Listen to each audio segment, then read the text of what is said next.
the last few years that we were offering more FUEs, and the demand for the FUE procedures have been greater, and we're doing more of them. One of the resistance that I get from patients is the fact that normally you have to shave their scalp, the donor scalp, to do it. That's true for large cases, otherwise it's very hard to do that, to get the hairs without shaving.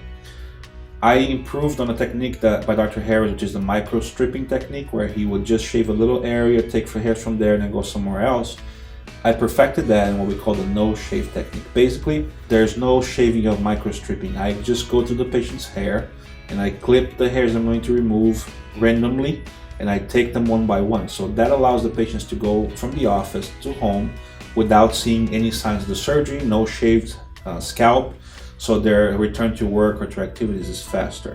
The limitation of the no-shave FUE is that because of the very nature of it, I don't want to do it for large cases. It has to be limited to a certain amount of grafts.